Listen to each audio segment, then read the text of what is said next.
an entire army gone.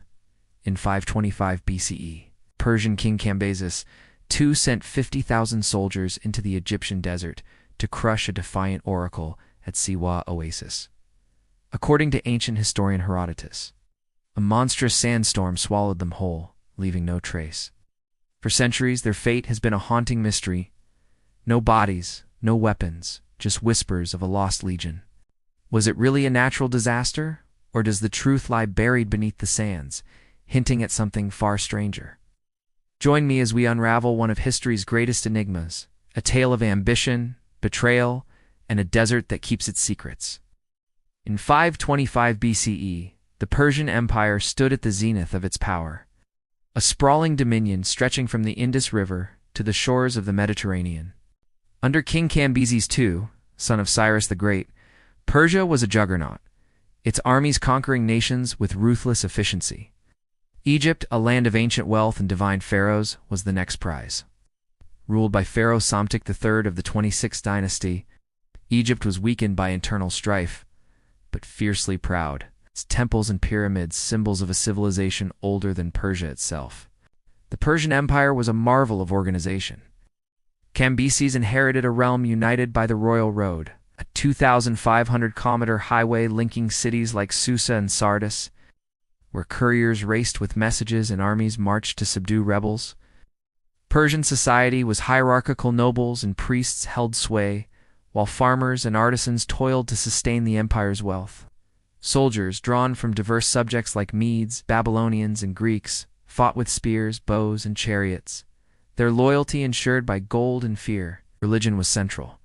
Zoroastrianism guided the elite, but local gods were tolerated, making Cambyses' campaign against Egypt's sacred traditions a bold gamble. Egypt, in contrast, was a land of mystique and resilience. The Nile sustained a dense population, its fertile banks feeding cities like Memphis and Thebes. The pharaoh was a god-king, revered as Horus incarnate, and oracles like the one at Siwa Oasis, dedicated to Amun, wielded immense spiritual power. Life for most Egyptians revolved around the river. Farmers worked its floods, priests conducted rituals, and merchants traded papyrus and gold. Yet, by 525 BCE, Egypt was vulnerable. Psamtik III, newly crowned, faced internal dissent and the looming Persian threat. When Cambyses invaded, capturing Memphis after the Battle of Pelusium, Egypt's defenses crumbled, but its pride did not. The Siwa Oasis, 560 kilometers west of the Nile in the Libyan desert, was the target of Cambyses' ill-fated expedition. This lush refuge, surrounded by endless dunes, housed the Oracle of Amun, famed for advising Alexander the Great a century later. To the Persians, it was a symbol of Egyptian defiance. To the Egyptians, a sacred site. Herodotus, writing decades later, claimed Cambyses sent 50,000 men to destroy it, enraged by its priests' refusal to acknowledge his divine rule. The desert they crossed, the Western Desert, was a merciless expanse of sand and limestone, where temperatures soared above 40 degrees Celsius, and water was a mirage. Sandstorms, known as Khamsin, could bury entire caravans in minutes. This was an era of ambition and superstition. Kings waged wars to prove their might, and omens guided their decisions. Cambyses, described by Herodotus as volatile and possibly mad, sought to cement his legacy by conquering Egypt. The campaign was a logistical feat. Persia's navy secured supply lines, and Bedouin guides were hired to navigate the desert. Yet, the decision to march an army through one of the world's harshest landscapes was a gamble, driven by hubris and a desire to crush Egypt's spiritual heart. The stage was set for disaster as 50,000 men vanished into the sands, leaving behind a mystery that has baffled historians, archaeologists, and explorers for over 2 millennia. In the scorching summer of 525 BCE, King Cambyses II of Persia, flush with victory after conquering Egypt's capital at Memphis, made a fateful decision that would etch his name into legend as much for folly as for conquest. Enraged by reports that the priests at the Oracle of Siwa Oasis refused to recognize him as pharaoh, divine ruler in Egyptian ice, Cambyses ordered a detachment of 50 soldiers to march across the western desert and destroy the sacred site. Wow. This expedition, intended as a swift strike to crush Egyptian spiritual resistance, became the major turning point. The army vanished without a trace, swallowed by the sands in what ancient historian Herodotus described as a catastrophic sandstorm, leaving behind one of history's most enduring mysteries. The campaign began with promise. Cambyses, a volatile ruler known for his erratic temper, Herodotus claims he once killed a sacred Apis bull in a fit of rage, had just defeated Pharaoh Psamtik III at the Battle of Pelusium. Egypt's riches were his: gold from Nubia, grain from the Nile, and slaves from its cities. But Siwa, 560 kilometers west in the Libyan desert, represented unfinished business. The oasis, a verdant paradise amid barren dunes, housed the Oracle of Amun, where pharaohs sought divine approval. When its priests allegedly mocked Cambyses' claim to divinity, he saw red. From Thebes, he dispatched a force equivalent to a modern division infantry. Archers, charioteers, and supply trains laden with waterskins, barley, and weapons. Led by trusted generals, perhaps including Egyptian turncoats for guidance, the army set out. Bedouin scouts promised safe passage through the dunes. The march was grueling from the start. The western desert, a sea of shifting sands and rocky plateaus, offered no mercy. Daytime temperatures soared to 50 degrees Celsius, turning armor into ovens and dehydrating men despite rations. Nights plunged too near freezing, sapping morale. The column stretched 4 kilometers, camels groaning under loads, soldiers choking on dust whipped by hot winds. They followed ancient caravan routes, aiming for oases like Baharia for resupply. But the terrain was treacherous quicksand pits, mirages luring men astray, and venomous scorpions underfoot. Whispers spread among the ranks. The gods of Egypt cursed them, Amun himself stirring the sands in defense. According to Herodotus, writing a century later based on Egyptian tales, disaster struck midway. As the army camped for a midday meal, a Khamsina ferocious south wind drove suddenly. The sand came in violent gusts, he wrote, burying them alive so that not a trace remained. Imagine the chaos. A wall of sand hundreds of meters high, roaring like thunder, blotting out the sun. Men screamed as visibility dropped to 0, tents ripped away, camels bolting in panic. Grains invaded eyes, mouths, and lungs, suffocating soldiers where they stood. Within hours the storm passed, leaving only silence and dunes reshaped, the army entombed beneath tons of sand. No survivors reached Siwa. No messengers returned to Cambyses. This incident was the pivot of Cambyses' reign. His main army, waiting in Thebes, grew restless without word. Rumors of divine retribution spread, eroding loyalty. Cambyses, already unstable, reportedly descended into madness, killing courtiers, desecrating temples, and alienating his subjects. The loss weakened Persia's hold on Egypt, sowing seeds for rebellions that plagued his successors. Herodotus' account, though dramatic, is our primary source. But modern scholars question its bias. Egyptians may have exaggerated to tarnish the conqueror. Alternative theories emerged. Perhaps the army mutinied, overwhelmed by thirst and heat, or Bedouin guides betrayed them for gold, leading them into a trap. Some suggest they reached Siwa, but were massacred, their defeat covered up. Archaeological hunts intensified the mystery. In the 1930s, explorers like Count Laszlo, inspiration for the English patient, scoured the desert, finding nothing. The 1990s saw Italian archaeologists claim bones near Siwa, but tests showed they were from a later era. In 2009, 2 Italian brothers announced Persian artifacts, daggers, arrowheads, in the desert, hinting at a site. But excavations stalled amid disputes and the harsh environment. Satellite imagery and ground-penetrating radar have scanned dunes, revealing ancient roots but no mass grave. The desert's mobility winds, shifts sands by meters, yearly makes discovery a race against erosion. The vanishing army marked a turning point in ancient warfare, highlighting nature's power over human ambition. Cambyses' empire endured, but his legacy was tainted, seen as a tyrant undone by hubris. The incident fueled legends. Was it a storm, a curse, or something else? As explorers continue the search, the desert guards its secret, a silent witness to 50,000 souls lost in time. The disappearance of Cambyses' 50,000-strong army in 525 BCE was not just a singular catastrophe, but the beginning of a prolonged, struggler clash between human ambition and the unforgiving Egyptian desert, between ancient accounts and modern quests, and between the search for truth and the myths that obscure it. The army's vanishing, attributed by Herodotus to a monstrous sandstorm, left no survivors, no artifacts, and no closure, creating a mystery that has endured for millennia.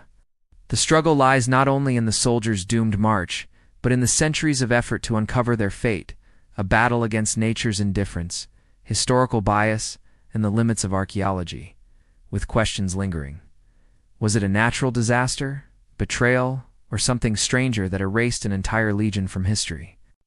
For the soldiers themselves, the struggle began the moment they left Thebes, marching into the western desert's crucible. Picture the scene: a sprawling column of Persian spearmen, Median archers, Greek mercenaries, and Egyptian conscripts stretching across dunes under a blistering sun. Their gear, heavy with bronze shields and iron-tipped spears, weighed them down as temperatures climbed past 45 degrees Celsius. Water, carried in goatskin bags on creaking camel trains, was rationed tightly, each sip a precious commodity.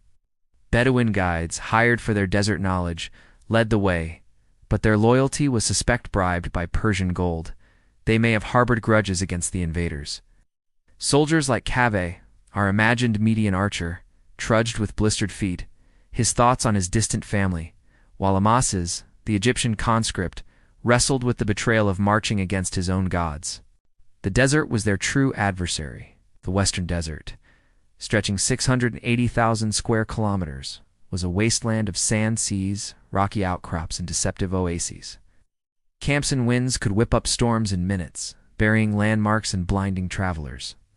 Dehydration killed slowly, men collapsed, lips cracked, hallucinating water in the shimmering heat. Scorpions and vipers lurked in the sands, and mirages taunted the desperate. Supplies dwindled. Barley cakes and dried meat ran low, and water bags emptied faster than planned. Herodotus's account of a sandstorm suggests a sudden apocalyptic end, but survival was a daily battle. If no storm struck, starvation or mutiny could have frayed the army's cohesion. Some theorized the men, driven mad by thirst, turned on each other, or Bedouins led them into an ambush, leaving no trace to report back to Cambyses. The conflict extended to Cambyses himself. In Thebes, awaiting news, the king's volatile nature, already strained by his conquest of Egypt, worsened.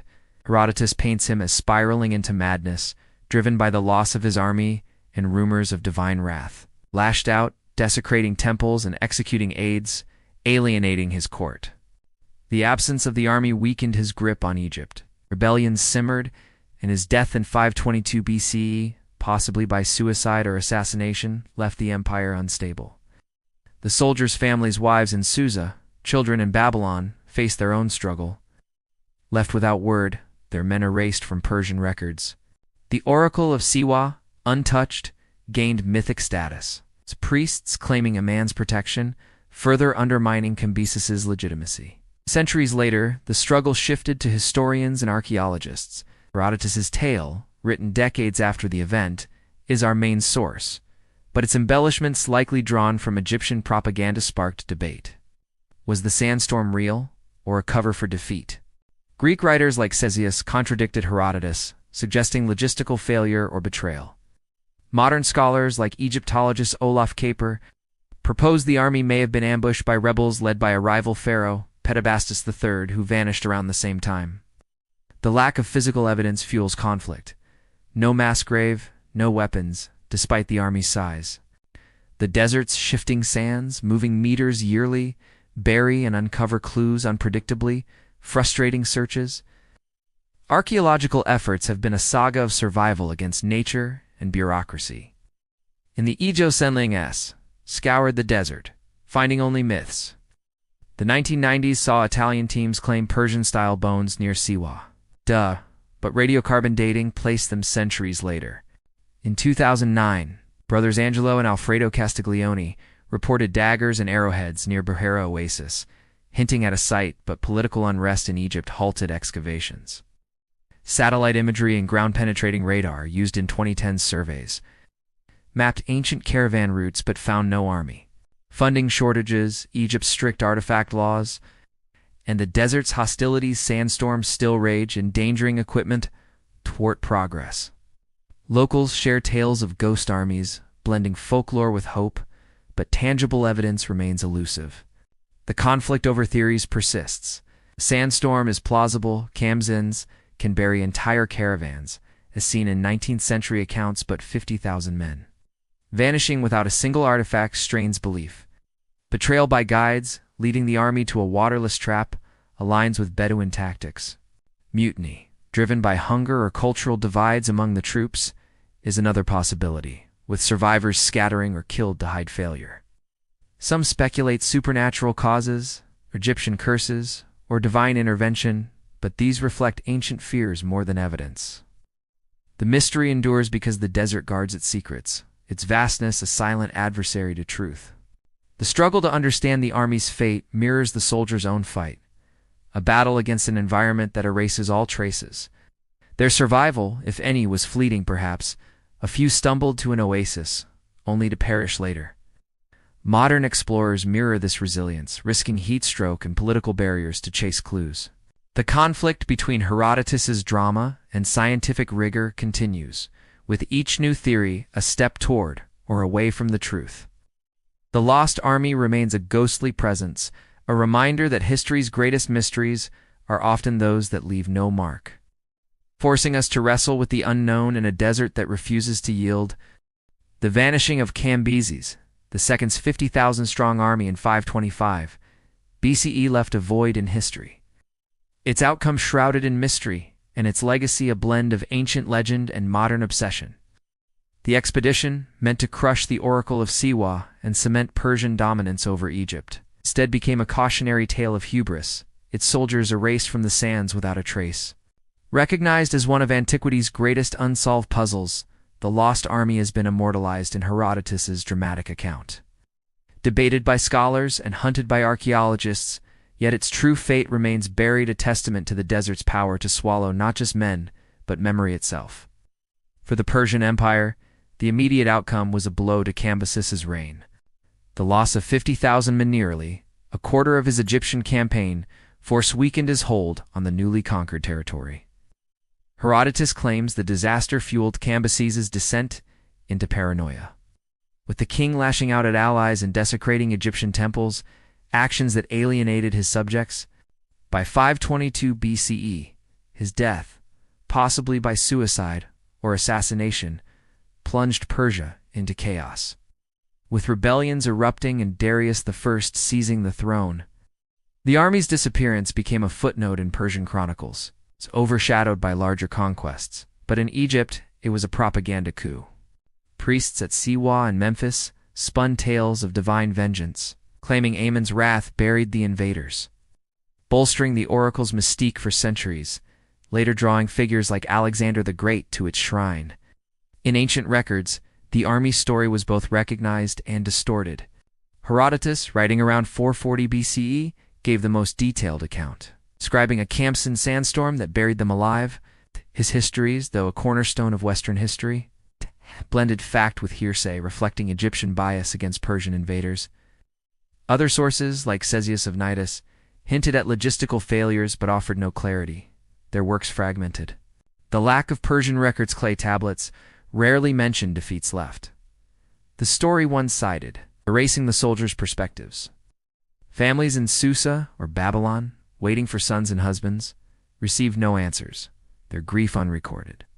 The army's erasure was near total in antiquity. No monuments mourned them, no artifacts marked their path, only oral tales kept the legend alive. Modern recognition began with 19th century explorers drawn to Herodotus's tale.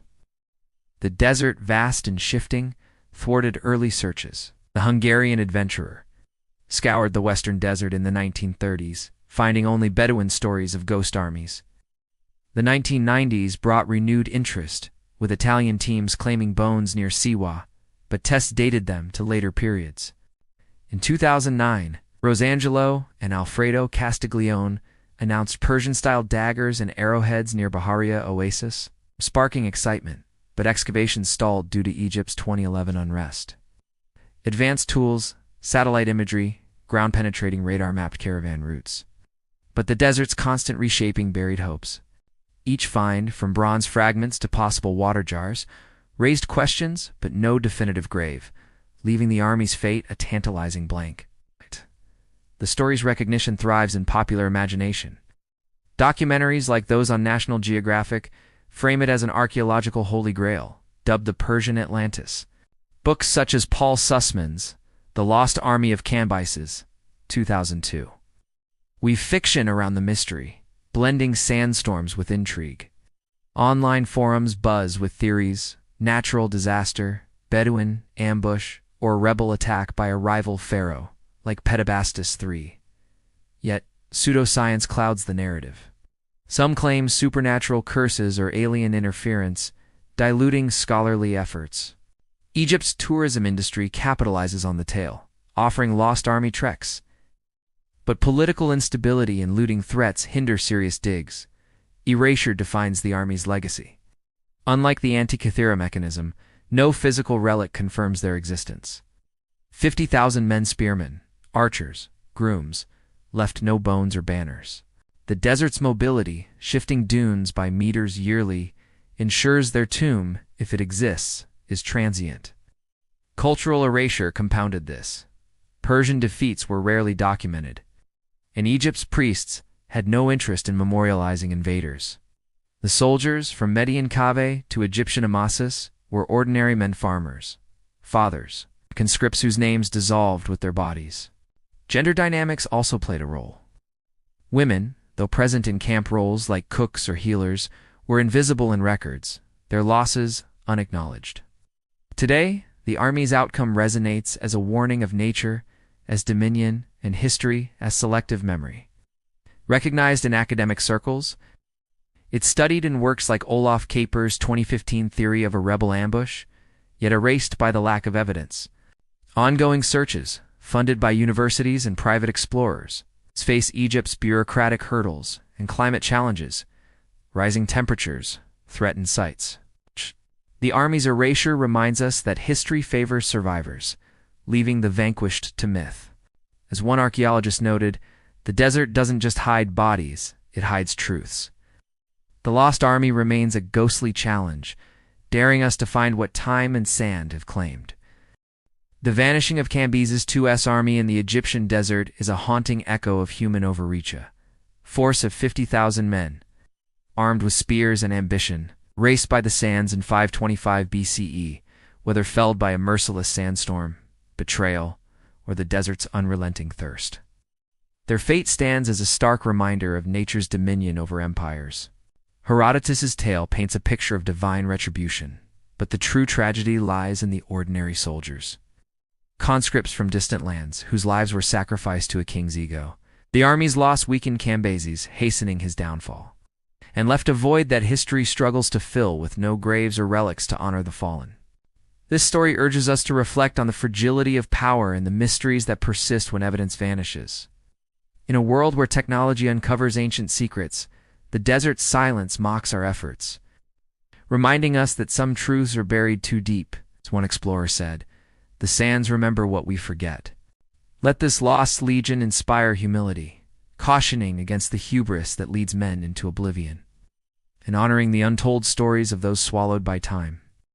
The vanishing of Cambyses II's army in the Egyptian desert is a haunting echo of human overreach. A force of 50,000 men, armed with spears and ambition, raced by the sands in 525 BCE, whether felled by a merciless sandstorm, betrayal, or the desert's unrelenting thirst. Their fate stands as a stark reminder of nature's dominion over empires. Herodotus's tale paints a picture of divine retribution, but the true tragedy lies in the ordinary soldiers. Conscripts from distant lands, whose lives were sacrificed to a king's ego. The army's loss weakened Cambyses, hastening his downfall, and left a void that history struggles to fill with no graves or relics to honor the fallen. This story urges us to reflect on the fragility of power and the mysteries that persist when evidence vanishes. In a world where technology uncovers ancient secrets, the desert's silence mocks our efforts, reminding us that some truths are buried too deep. As one explorer said, the sands remember what we forget. Let this lost legion inspire humility, cautioning against the hubris that leads men into oblivion, and honoring the untold stories of those swallowed by time.